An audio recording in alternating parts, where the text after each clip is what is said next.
সবাইকে শুভেচ্ছা অভিনন্দন। ব্যাখ্যা সহ এমসিকিউর আজকের এই ভিডিওতে আমরা আলোচনা করব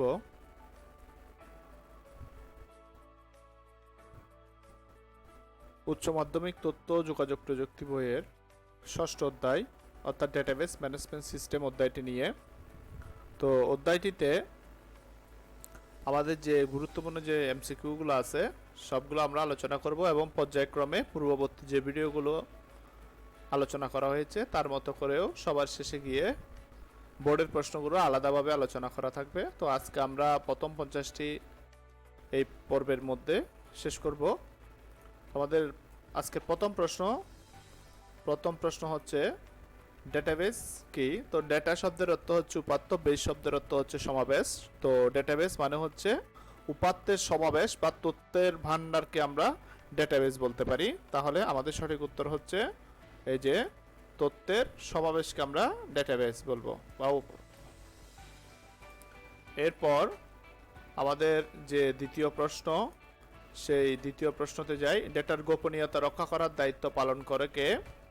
তাহলে ডেটার গোপনীয়তা রক্ষা, ডেটাকে কন্ট্রোল করা, তারপর হচ্ছে ডেটাগুলাকে ডেটাবেস তৈরি করা, ডেটাবেসে বিভিন্ন টেবিল তৈরি করা, টেবিলের মধ্যে সমন্বয় করা, ডেটাবেস ওপেন করা, ক্লোজ করা এবং প্রয়োজনে ডেটাবেস ব্যাকআপ নেওয়া, আর হচ্ছে ডেটাবেসের ইউজারদেরকে পারমিশন দেওয়ার এই যাবতীয় কাজগুলো করার জন্য একজন ব্যক্তি নিযুক্ত থাকেন, তার নাম হচ্ছে ডিবিএ বা ডেটাবেস অ্যাডমিনিস্ট্রেটর।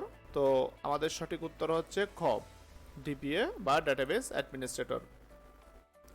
3 নম্বর প্রশ্ন, ডিবিএমএস এর পূর্ণরূপ হচ্ছে ডাটাবেস ম্যানেজমেন্ট সিস্টেম। এটা আমরা জানি সবাই, ডাটাবেস ম্যানেজমেন্ট সিস্টেম। সঠিক উত্তর হচ্ছে ক। ডটাম শব্দটি কোন ভাষা থেকে এসেছে? তাহলে ডটাম সেই শব্দটি এসেছে, সেটি হচ্ছে ডেটাবেসের যে আমাদের ডাটা শব্দটি আসে ডটাম থেকে। ডটান হচ্ছে একটি ল্যাটিন ভাষা, ল্যাটিন ওয়ার্ড এটা। তো এটা হচ্ছে সঠিক উত্তর হচ্ছে ঘ নাম্বার। কোনটি দ্বারা তথ্যের ক্ষুদ্রতম অংশ বোঝানো হয়ে থাকে? তো আমরা তথ্য মানে হচ্ছে ইনফরমেশন, আর ইনফরমেশনের যে ক্ষুদ্রতম অংশ তাকে আমরা বলি ডেটা। আর ডেটাকে যদি আমরা অ্যানালাইজ করি তাহলে বিট বা বাইটে কনভার্ট করে নিই। তো আমাদের সঠিক উত্তর হচ্ছে ডেটা। সঠিক উত্তর হচ্ছে খ। কোনটি ডটামের বহুবচন? তো আমরা যে ডেটা হচ্ছে ডটামের বহুবচন। তো আমার সঠিক উত্তর হচ্ছে এখানে এই যে ডেটাটাই হচ্ছে সঠিক উত্তর। সঠিক উত্তর হচ্ছে কি ঘ নাম্বার প্রশ্ন, ক নাম্বার উত্তর। এরপর হচ্ছে ডেটাবেস ইউজার অ্যাকশন কোথায় থাকে? ইউজার মানে হচ্ছে ডেটাবেসে আমরা যদি ডিভাইড করি, ডেটাবেসের দুটি অংশ থাকে, একটা হচ্ছে ব্যাক এন্ড আর একটা হচ্ছে ফ্রন্ট এন্ড। তো ব্যাক এন্ড এবং ফ্রন্ট এন্ডের মধ্যে আমরা যদি কল্পনা করি একটু, আমরা যখন ব্যাংকে যাই, ব্যাংকের রিসেপশনিস্ট বলি, ক্যাশিয়ার বা যে কোনো কেউ কম্পিউটার নিয়ে একটি ডেটাবেস ম্যানেজমেন্ট সিস্টেম ব্যবহার করে কাস্টমারদেরকে বিভিন্ন ধরনের তথ্যপত্র দিয়ে সহায়তা করে, অথবা তার প্রয়োজনে বিভিন্ন তথ্য কম্পিউটারে সার্চ করে। তো সেক্ষেত্রে তার সামনে যে ইউজার ইন্টারফেসটা থাকে সেটা হচ্ছে ফ্রন্ট এন্ড।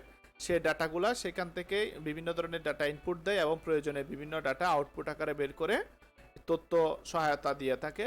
তো ওই কাজটা করার জন্য উনি যে ইউজার ইন্টারফেস ডাটাবেজের যে অংশটি ব্যবহার করে সেটা হচ্ছে ফ্রন্ট এন্ড। আর ডাটাগুলো যেখানে থাকে, যেভাবে ডাটাগুলো পরস্পরের সাথে সম্পর্কযুক্ত থাকবে এবং হচ্ছে ডাটাগুলো মনিটরিংয়ে থাকবে সেই ডাটাবেস বা সার্ভারে, সেখানে একজন ডিবিএ থাকবে। ডিবিএ যাবতীয় কাজগুলো নিয়ন্ত্রণ করবে, সেটা হচ্ছে ব্যাক এন্ড থেকে। তো যেহেতু আমাদের ইউজার অ্যাকশন বলা হচ্ছে, তাও যে ইউজার অ্যাকশন হবে সবসময় ফ্রন্ট এন্ড থেকে। আর যদি বলা হয় ডিবিএর যে অ্যাকশনগুলো আছে কন্ট্রোলিং থেকে শুরু করে আপডেট যা কিছু হয় সেগুলো হচ্ছে ব্যাকএন্ড থেকে। তো 7 নম্বর প্রশ্নের উত্তর হচ্ছে ক। ডিবিএমএস এর উদাহরণ বলা হচ্ছে এখানে কোনটি? তো ডাটাবেস ম্যানেজমেন্ট সিস্টেম অনেকগুলো সফটওয়্যার আছে। ডাটাবেস ম্যানেজমেন্ট সিস্টেম হচ্ছে মূলত সফটওয়্যার। তো তার মধ্যে আছে হচ্ছে এখানে একটি সফটওয়্যার দেখা যায় সেটা হচ্ছে এমএস অ্যাক্সেস। এছাড়াও আছে যে মাইক্রোসফট এসকিউএল সার্ভার, এরপর হচ্ছে ওরাকল ডাটাবেস। তো এই ধরনের অনেকগুলো ডেটাবেস সফটওয়্যার ম্যানেজমেন্ট সিস্টেম আছে, তার মধ্যে মাইক্রোসফট অ্যাক্সেস, ওরাকল, তারপর হচ্ছে এই যে এসকিউএল সার্ভার, এগুলো হচ্ছে মাইএসকিউএল, এগুলো হচ্ছে ডেটাবেস ম্যানেজমেন্ট সিস্টেম। তো এখানে এমএস এক্সেল হবে, এটা হচ্ছে মাইক্রোসফট ওয়ার্ড, এটা একটি টেক্সট এডিটর সফটওয়্যার, এটা হচ্ছে সি প্লাস প্লাস, এটা একটি প্রোগ্রামিং ভাষা। তো আমাদের সঠিক উত্তর হচ্ছে ঘ নাম্বার। আচ্ছা, পরবর্তী প্রশ্নে যাই। পরবর্তী প্রশ্ন 9, টেবিল থাকে কোথায়? টেবিল থাকে ডেটাবেসের কোথায়? তাহলে আমরা জানি টেবিল থেকে শুরু করে যাবতীয় ডাটা সবগুলো থাকবে ব্যাক এন্ডে থাকবে। তো সঠিক উত্তর হচ্ছে খ। ইন্ডেক্স অর্থ কি? ইন্ডেক্স অর্থ হচ্ছে সূচি প্রণয়ন করা, অর্থাৎ ডাটাবেসকে নির্দিষ্ট সূচি প্রণয়ন করার জন্য, যাতে খুব তাড়াতাড়ি আমরা তথ্যগুলোকে খুঁজে বের করতে পারি, সেজন্য ইন্ডেক্সিং করা হয়। আমরা জানি ডেটা সাজানোর দুটি প্রসেস, একটা হচ্ছে সার্টিং আর একটা হচ্ছে ইন্ডেক্সিং। তো সার্টিং এর অর্থ যদি হয় তাহলে বলবো সাজানো, আর ইন্ডেক্সিং মানে হচ্ছে সূচি প্রণয়ন করা। আর হচ্ছে এখানে খোঁজ করা মানে হচ্ছে কোয়ারি, বিশাল ডাটাবেস থেকে নির্দিষ্ট তথ্য খুঁজে বের করার প্রক্রিয়াকে বলা হয় কোয়ারি বলা হয় বা খোঁজ করা বলি আমরা। রিপোর্ট কি? রিপোর্ট হচ্ছে প্রতিবেদন আকারে ডেটা উপস্থাপন করা। আমরা যখন কোনো স্টেটমেন্ট বের করি অথবা আমরা যখন কোনো এই যে সব থেকে বাজার করি, বাজার করার পর আমাদেরকে একটা এই যে কাস্টমার ভাউচার দেওয়া হয়, সেটা এক ধরনের একটা রিপোর্ট বলি এটাকে। এরপরে আমাদের পরবর্তী প্রশ্ন 11 নম্বর প্রশ্ন। সেই 11 নম্বর প্রশ্ন হচ্ছে আরডিবিএমএস সফটওয়্যার কোনটি? তো কিছুক্ষণ আগে আমরা দেখেছি এমএস অ্যাক্সেস হচ্ছে, এই যে এমএস অ্যাক্সেসই হচ্ছে আমাদের সঠিক উত্তর। সঠিক উত্তর হচ্ছে গ। ডাটাবেসের প্রধান কাজ কতটি? ডাটাবেসের প্রধান কাজ হচ্ছে তিনটি: সৃজন, রক্ষণাবেক্ষণ এবং হচ্ছে ইন্টারোগেশন। তিনটি কাজ ডাটাবেসের প্রধান কাজ তিনটি: সৃজন, রক্ষণাবেক্ষণ এবং হচ্ছে ইন্টারোগেশন। সৃজন মানে হচ্ছে সাজানো, তারপর হচ্ছে রক্ষণাবেক্ষণ ডাটাগুলোকে নিয়ন্ত্রণ, ইন্টারোগেশন মানে হচ্ছে বিভিন্ন যে টেবিলের মধ্যে সমন্বয় যেটা করা হয় সেটাকে আমরা বলবো ইন্টারোগেশন। তো ডাটাবেসের প্রধান কাজ হচ্ছে তিনটি: ডাটা সাজানো, ডাটা হচ্ছে রক্ষণাবেক্ষণ করা, আর হচ্ছে ডাটা ইন্টিগ্রেশন করা। এরপর হচ্ছে 14 নম্বর প্রশ্ন, ডিবিএমএস এর টেবিল সংক্রান্ত কাজ কোনটি? তাহলে টেবিল তৈরি করা, ডেটাবেস প্রিন্ট দেওয়া, বোর্ড রেকর্ড মুছে দেওয়া, ডেটা সংরক্ষণ করা। তো টেবিল সংক্রান্ত কাজ হচ্ছে টেবিল তৈরি করা। ডাটা প্রিন্ট করা এটা কোনো ধরনের টেবিল ধরনের কাজ নয়। রেকর্ড মুছে ফেলা এটা হচ্ছে ডিলেটের কাজ। আর ডেটা সংরক্ষণ এটাও নয়, আমাদের টেবিলের তৈরি করাই হচ্ছে টেবিল সংক্রান্ত কাজ। টেবিল তৈরি, টেবিল সংশোধন, টেবিল পরিবর্তন, টেবিলের নাম পরিবর্তন, এগুলো হচ্ছে টেবিল। এগুলোকে আমরা বলি যে ডিএমএল ডাটা ম্যানিপুলেশন, যে ডিডিএল ডাটা ডেফিনেশন ল্যাঙ্গুয়েজের মাধ্যমে করা হয়। ডিস্ট্রিবিউটেড ডাটাবেস সিস্টেমে একটি ওয়ার্ক স্টেশনে ডাটাবেস থাকে কয়টি? তো ডিস্ট্রিবিউটেড ডাটাবেস সিস্টেমের ক্ষেত্রে আমরা জানি অনেকগুলো ওয়ার্ক স্টেশন মিলে একটি ডিস্ট্রিবিউটেড সিস্টেম হয়। আমরা যদি বলি ক্লায়েন্ট সার্ভার, ক্লায়েন্ট সার্ভারের ক্ষেত্রে একটি মাত্র সার্ভার থাকবে, তার অধীনে অনেকগুলো ক্লায়েন্ট থাকবে। তো সার্ভারে একটি মাত্র ডাটাবেস থাকে, সেই ডাটাবেসটাকে সবাই ক্লায়েন্ট ইউজ করে। তো মনে করি একটি ব্যাংকে মূলত যে ধরনের হয় সেটা হচ্ছে ক্লায়েন্ট সার্ভার, একটি কেন্দ্রীয় সার্ভার থাকে ওই ব্রাঞ্চে, এবং এটার সাথে অনেকজন ক্লায়েন্ট যে এমপ্লয়ি আছে সবাই যুক্ত থাকে। তাহলে ক্লায়েন্ট সার্ভার এটা হচ্ছে। আবার আমরা যদি চিন্তা করি আরেকটি ব্রাঞ্চে আরেকটি ক্লায়েন্ট সার্ভার, এভাবে অনেকগুলো ক্লায়েন্ট সার্ভার মিলে অনেক সময় একটা ডিস্ট্রিবিউটেড নেটওয়ার্ক বা ডিস্ট্রিবিউটেড ডেটাবেস তৈরি হয়। তো ডিস্ট্রিবিউটেড ডেটাবেসে অনেকগুলো এই যে কি থাকে, ওয়ার্ক স্টেশন থাকে। কিন্তু আমাদের প্রশ্ন বলা হচ্ছে ডিস্ট্রিবিউটেড ডেটাবেস সিস্টেমে একটি ওয়ার্ক স্টেশনের ডাটাবেস থাকে কয়টি? তাহলে ডিস্ট্রিবিউটেড অনেকগুলো, কিন্তু আমাদেরকে বলা হয়েছে ডিস্ট্রিবিউটেড সিস্টেমে একটি ওয়ার্ক স্টেশনে কয়টি থাকে। তো আমাদের যেহেতু ওয়ার্ক স্টেশন একটি, সেক্ষেত্রে আমাদের ডাটাবেস হবে কয়টি? একটি। এখানে সঠিক উত্তর হচ্ছে ক। মনে রাখবো ওয়ার্ক স্টেশনের সংখ্যা ডাটাবেসের সংখ্যার সমানুপাতিক হবে। এরপর হচ্ছে সার্ভার ধারণ ক্ষমতা অতিরিক্ত নির্ভর কল্পনাকে কি বলা হয়? তাহলে ক্লাউড কম্পিউটিং বলা হয়। আমরা সার্ভারের ধারণ ক্ষমতা যখন অ্যাক্সেস হয়ে যায়, আমরা যখন নির্দিষ্ট তথ্যগুলোকে আমরা এই যে স্টোর করতে পারি না, প্রয়োজনে আমাদেরকে অন্য কোনো সহায়তার মাধ্যমে আমরা তথ্যগুলোকে এমনভাবে সংরক্ষণ করি যাতে যে কোনো প্রান্ত থেকে আমরা যে কোনো সময়ে যে কোনো মুহূর্তে যে কোনো পরিমাণ তথ্য সংরক্ষণ করতে পারি, তার জন্য আমরা ক্লাউড যে সিস্টেমটা সেটা ব্যবহার করি। এর পরবর্তী যেটা আছে সেটা হচ্ছে ডেটাবেস সিস্টেমে একাধিক ডেটাবেস।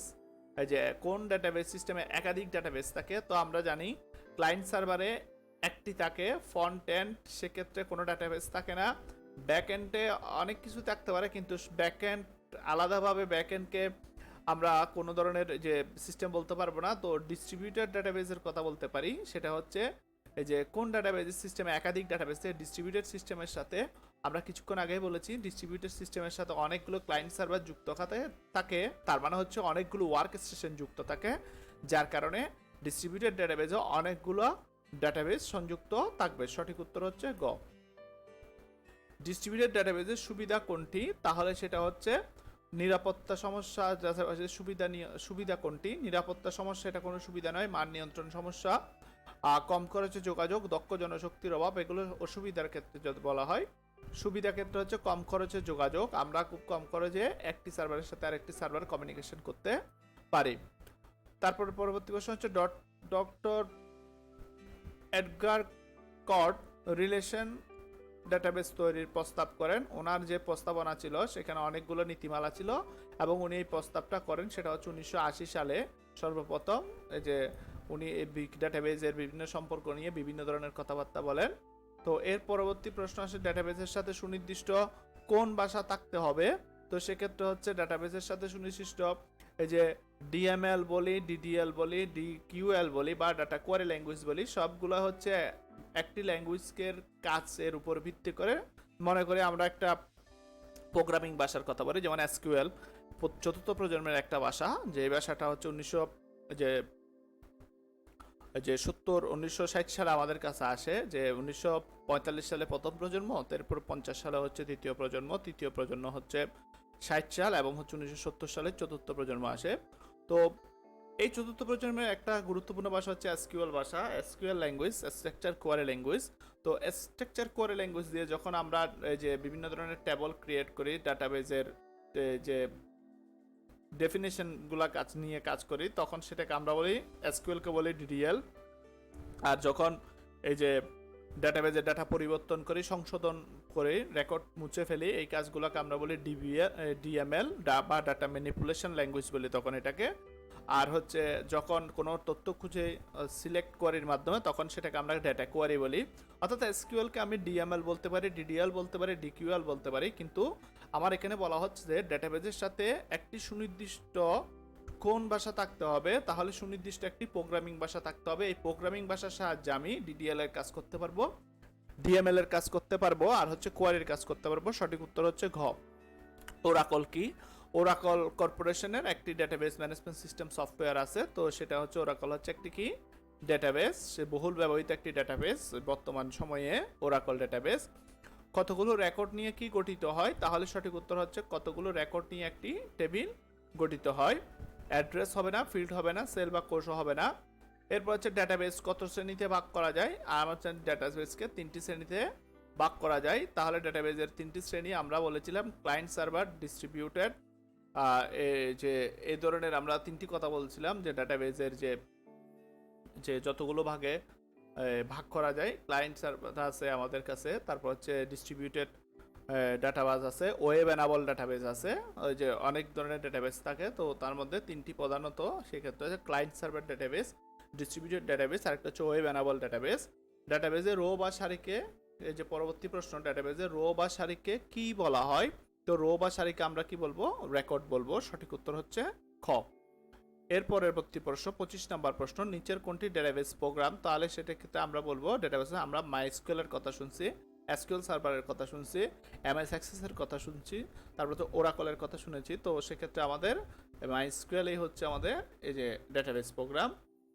কোনটি ডেটাবেসের উদাহরণ? আবারও একটি প্রশ্ন, তাহলে আমরা জানি সেটা হচ্ছে ওরাকল একটি হচ্ছে ডেটাবেস প্রোগ্রাম, আর সি প্লাস প্লাস হচ্ছে একটি প্রোগ্রামিং ভাষা, এমএস এক্সেল হচ্ছে একটি স্প্রেডশিট সফটওয়্যার, আর এখানে এমএস ওয়ার্ড হচ্ছে একটি টেক্সট এডিটিং সফটওয়্যার, আর হচ্ছে সি প্লাস প্লাস হচ্ছে একটি প্রোগ্রামিং ভাষা।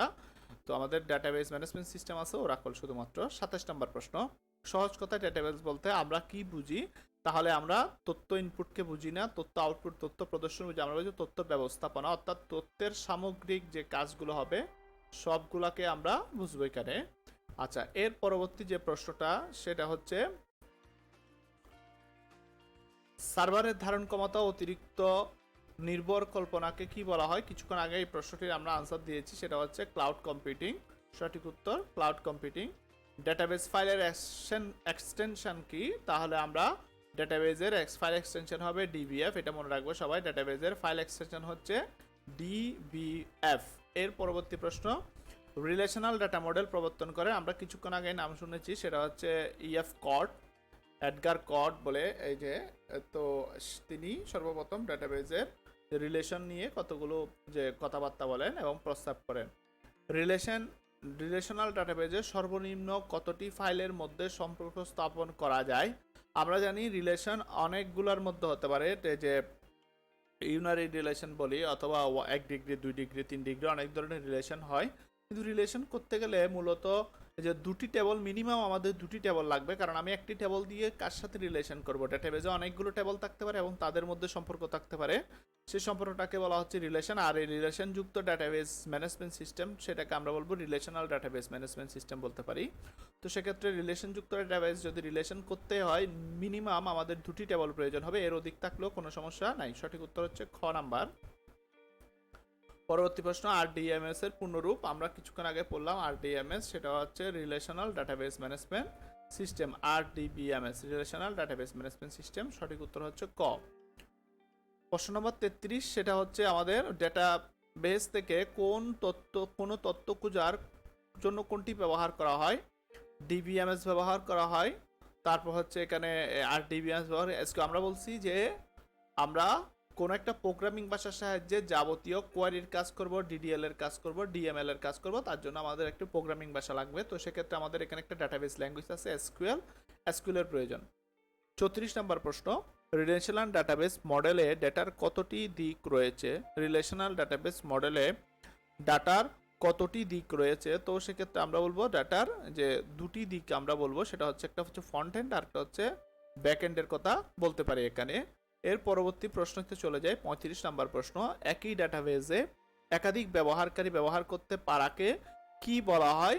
তাহলে সেটাকে আমরা বলবো কনকারেন্সি বলতে পারি এখানে। অর্থাৎ একই ডেটাবেসকে একাধিক ব্যবহারকারী ব্যবহার করতে পারে। অর্থাৎ এখানে আগে যে সমস্যাটা ছিল সেটা হচ্ছে এই যে আমাদের যে একসাথে অনেকজন ইউজার, যে মনে করি একটি সার্ভারের ডাটা আছে, বিভিন্ন ব্রাঞ্চ থেকে সেম সার্ভার থেকে তথ্যগুলা এই যে খুঁজতেছে অনেকজনে একই তথ্য। ধরে একজন কাস্টমারের এই যে তথ্য বলি, যে কোনো ধরনের তথ্য বলি, তাহলে সেক্ষেত্রে আমরা তথ্যগুলো যখন খুঁজি, ধরি আমরা ফেসবুকে যখন কোনো একটা নাম দিয়ে সার্চ করি, যে আমরা একটা সার্ভার থেকে সার্চ করি, আর আমরা যে আরেকজন যখন সার্চ করে সে কিন্তু আরেকটা জায়গা থেকে সেম সার্ভারকে ব্যবহার করতে চায়। তার মানে একই সাথে যদি এরকম হতো ফেসবুকে একজন ব্যক্তি একবার ঢুকলে আর কেউ ঢুকতে পারবে না, এই যে বাইরের সে যতক্ষণ পর্যন্ত বেরোবে না ততক্ষণ পর্যন্ত আর কেউ ঢুকতে পারবে না, তাহলে অনেক ধরনের সমস্যা ছিল। ঠিক ডাটাবেজেও একই অবস্থা, একজন ইউজার যদি প্রবেশ করে আরেকজন ইউজার প্রবেশ করতে পারবে কিনা, যে আরেকজন ইউজার একই সাথে এই ডাটাবেসটাকে বিভিন্ন ইউজার বিভিন্ন লোকেশন থেকে একই সাথে ডাটাবেসকে ব্যবহার করতে পারবে, সেই সুবিধাটাকে আমরা বলবো কনকারেন্সি বলতে পারি। এরপরে আমরা চলে আসি ডেটা টেবিলগুলোর মধ্যে রিলেশনের বর্ণনা থাকে কোথায়, রিলেশন কোথায় থাকে। তো এখানে স্ট্রাকচারের কথা বলা হচ্ছে। তো আমাদের ফিজিক্যাল, লজিক্যাল আর হচ্ছে এই ধরনের বিভিন্ন স্ট্রাকচার থাকে। তো সেক্ষেত্রে আমাদের যে ডাটাবেজের রিলেশনের বর্ণনা, তো সেক্ষেত্রে আমরা বলি যে ভিউ লেভেল, ফিজিক্যাল লেভেল আর একটা হচ্ছে লজিক্যাল লেভেল। তো ভিউ লেভেলে কি হয়, ভিউ লেভেলে ইউজার ইন্টারফেসগুলো থাকে। লজিক্যাল লেভেল আর ফিজিক্যাল লেভেল হচ্ছে যেখানে হচ্ছে আমাদের মেমোরি, যেখানে ডাটাগুলো সংরক্ষিত থাকে। আর মিড লেয়ার যেটা, সেটাকে আমরা বলবো এই যে মিড লেয়ার, সেখানে হচ্ছে রিলেশনগুলো যাবতীয় মানে সেটাকে আমরা বলবো লজিক্যাল স্ট্রাকচার বলতে পারি, অর্থাৎ লজিক্যাল যে পার্টটা।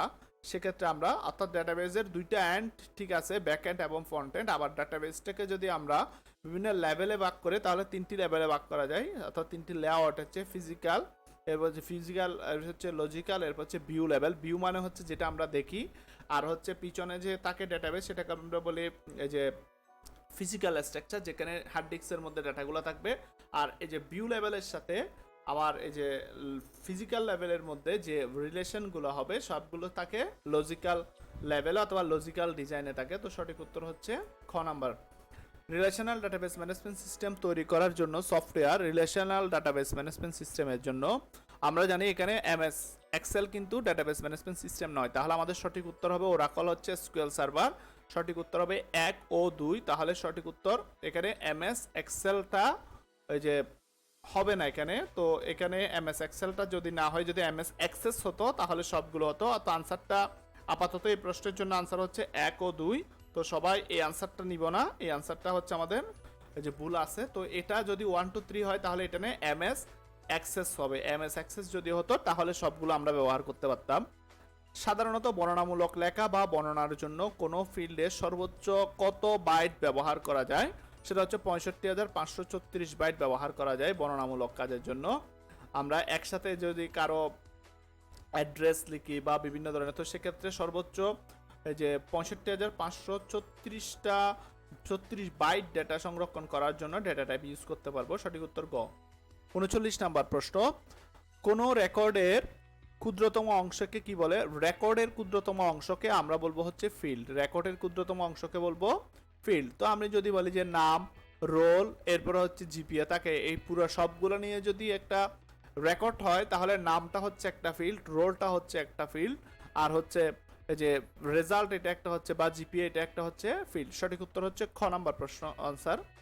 এরপরে হচ্ছে 40 নম্বর প্রশ্ন, ডেটাবেজের ভিত্তি কি? তাহলে ডেটাবেজের ভিত্তি হচ্ছে ফিল্ড। ডেটাবেজের ভিত্তি হচ্ছে ফিল্ডের উপর ভিত্তি করে আমরা ডেটাবেজ ক্রিয়েট করি। এরপরে পরবর্তী প্রশ্নতে যাই, সেটা হচ্ছে আমাদের জন্ম তারিখ কি? তো জন্ম তারিখ হচ্ছে, আচ্ছা 40 নম্বর প্রশ্নটা নিয়ে হয়তো অনেকের কনফিউশন থাকতে পারে, সেটা আমরা পরবর্তীতে আস্তে আস্তে আবারও ক্লিয়ার করব। সেটা হচ্ছে পরবর্তীতে আমরা আবারও পাবো, বোর্ড প্রশ্ন পাবো, তো সেক্ষেত্রে বিস্তারিত আলোচনা করে নিব। এরপর আসি জন্ম তারিখ কি? তাহলে জন্ম তারিখ হচ্ছে একটা ফিল্ড বলি এটাকে। আর এই যে জন্ম তারিখের যদি কোনো ভ্যালু দেওয়া থাকে তাহলে সেটাকে আমরা বলবো তখন ডেটা বলতে পারি। আর একসাথে অনেকগুলো ফিল্ডের ডাটাকে আমরা বলি তখন রেকর্ড বলি। 42 নম্বর প্রশ্ন, সেটা হচ্ছে একই ধরনের ডেটা থাকে কোনটিতে? তাহলে সম্পর্কযুক্ত ফিল্ডে থাকে। একই ধরনের যে ফিল্ডে, সম্পর্কযুক্ত ফিল্ডে একই ধরনের ডেটা থাকবে। যেমন ধরি আমরা বলি এই যে সম্পর্ক যদি করতে চাই আমরা প্রাইমারি কি আর হচ্ছে ফরেন কি দ্বারা রিলেশন করি। প্রাইমারি কি ফিল্ডে যে ডাটাগুলো থাকবে ঠিক সেম ডাটাগুলো থাকবে হচ্ছে তার সাথে রিলেশন যুক্ত অন্য টেবিলের ফরেন কি হিসাবে। তো সেক্ষেত্রে আমরা যেটাকে বলবো সেটা হচ্ছে প্রাইমারি কি, প্রাইমারি যে ফিল্ড তার সাথে ফরেন কি আছে, যে প্রাইমারি কির সাথে ফরেন কির যে সম্পর্ক আছে, অর্থাৎ প্রাইমারি কি ফিল্ডের যতগুলো তথ্য আছে সবগুলো ফরেন কি ফিল্ডে থাকবে। সেজন্য আমাদের সম্পর্কযুক্ত ফিল্ড সেটা হচ্ছে ঘ নাম্বার, সম্পর্কযুক্ত ফিল্ডে একই ধরনের ডেটা থাকে। প্রাইমারি কিতে নাই এমন ধরনের কোনো তথ্য ফরেন কি টেবিল, যে ফরেন কি ফিল্ডে থাকতে পারবে না, এটা মনে রাখবো সবাই। কতগুলো ফিল্ড নিয়ে কি গঠিত হয়? তাহলে কতগুলো ফিল্ড নিয়ে আমাদের গঠিত হচ্ছে রেকর্ড গঠিত হয়। কতগুলো ফিল্ড নিয়ে রেকর্ড গঠিত হয়। নেম কোন ধরনের ডেটা? তাহলে নেম হচ্ছে আমার টেক্সট বলি, আমাকে যে আমরা বলি টেক্সট একটা টাইপ আছে টেক্সট। আর আমরা যদি মাইক্রোসফট অ্যাক্সেস ছাড়া বইয়ের আলোচিত যে ডেটা টাইপ ছাড়া অন্য লেটেস্ট যে ডেটা টাইপসগুলো আছে এসকিউএল সার্ভার, যে তারপর হচ্ছে ওরাকল ইউজ করে, তাহলে সেক্ষেত্রে ভারকার 2 এই ধরনের ডেটা টাইপ আছে টেক্সট হিসেবে ব্যবহার করার জন্য। 45 নম্বর প্রশ্ন, কোনটি ডেটাবেজের সবচেয়ে বড় টাইপ? সেটা হচ্ছে মেমো। মেমো হচ্ছে ডেটাবেজের সবচেয়ে বড় টাইপ, মেমো, এটা মনে রাখবো সবাই। আচ্ছা এরপর হচ্ছে ব্যক্তির নাম ডেটা, সেক্ষেত্রে আমরা বুঝে গেছি যেহেতু কারো নাম যে যদি থাকে সেক্ষেত্রে সেটা হচ্ছে বর্ণযুক্ত, সেক্ষেত্রে আমরা সেটাকে বলতে পারি টেক্সট। অ্যাক্সেস ডেটাবেজের প্রধান অবজেক্ট কোনটি? অ্যাক্সেস ডেটাবেজের প্রধান অবজেক্ট হচ্ছে ফিল্ড। আমরা ফিল্ড যদি না থাকে তাহলে টেবিল পাবো না, আর টেবিল না থাকলে আমি রেকর্ড বলে কোনো কিছু তৈরি করতে পারবো না। ডেটা ফাইল তৈরির সঠিক ক্রম কোনটি? এখানে দেখা যাচ্ছে আমি বর্ণ দিয়ে ফিল্ড থেকে রেকর্ড থেকে ডেটাবেস, এটা আমাদের হবে না। তো আমাদের প্রথমে ফিল্ড অর্থাৎ নাম, এ ধরনের নাম, রোল, এরপরে অ্যাড্রেস যদি সবগুলো ভ্যালু থাকে তখন একটা কি তৈরি হয়? রেকর্ড তৈরি হয়। এবং এই রেকর্ডগুলো নিয়ে টোটাল একটা টেবিল তৈরি হয়, আর অনেকগুলো টেবিল নিয়ে একটি ডেটাবেস তৈরি হয়। তাহলে আমাদের সঠিক উত্তর হচ্ছে খ। কম্পিউটারের নিকট প্রত্যেকটি তথ্যই কার দ্বারা পরিচিত? সেটা হচ্ছে সেল বলি আমাকে। কম্পিউটারের নিকট প্রত্যেকটি তথ্য কার দ্বারা নিয়ন্ত্রণ? তাহলে সেল বলি আমরাকে। প্রত্যেকটি তথ্য সেলে সজ্জিত থাকে, এক একটা সেল অথবা এক একটা ফিল্ডের মধ্যে যে ডাটাগুলো থাকে সেগুলোকে যে আমরা এক একটা সেল বলতে পারি। 50 নম্বর প্রশ্ন, যে এক্সেল ডাটাবেস, এটা এক্সেল নয়, এটা হচ্ছে এক্সেস ডাটাবেস হবে। এক্সেস ডাটাবেস প্রোগ্রামে কত প্রকারের ডেটা টাইপ আছে? তো সেটা বই অনুসারে বলা হচ্ছে যে 10 ধরনের ডেটা, ইন্টিজার, তারপর হচ্ছে যে নাম্বার, টেক্সট, মেমো, এই ধরনের 10টি টাইপের কথা বলা হচ্ছে। তবে বর্তমানে এই যে অনেকগুলো যে যে কি আছে ডেটা টাইপ আছে, ব্লব ইমেজের জন্য আগে, তারপর হচ্ছে বিভিন্ন ফাইল সংরক্ষণ করার জন্য বিভিন্ন ধরনের যে ডেটা টাইপ আছে। তো এটা আমরা আপাতত বই অনুসারে এটা ধরে নিতে পারি। আর পরবর্তীতে ভিডিও লেকচারগুলো আছে সেই লেকচারগুলোতে যদি পুরো যে এই প্রশ্নটা আবার আসে তাহলে সেক্ষেত্রে আমরা এই যে সরাসরি এই ব্যাখ্যাগুলো দেখব যে কত ধরনের টাইপগুলো আছে অ্যাক্সেসে, সেগুলো দেখে নিব। তো এই ছিল মূলত আমাদের আজকের যে 50টি এমসিকিউ চ্যাপ্টার 6 হতে। তো আমাদের পরবর্তী লেকচারে আমরা 51 থেকে শুরু করব। আর যারা আজকে এই ভিডিওটি প্রথম দেখতেছি তারা অবশ্যই পূর্ববর্তী ভিডিও এই যে ইউটিউব চ্যানেল থেকে দেখে নিতে পারবো, অথবা যে ডাউনলোড করেও নিতে পারবো। তো ধন্যবাদ সবাইকে। আগামী যে ভিডিও বা আগামী ক্লাসের যে ভিডিও সেটা দেখার জন্য সবাইকে আমন্ত্রণ জানিয়ে এখানে শেষ করছি। ধন্যবাদ সবাইকে।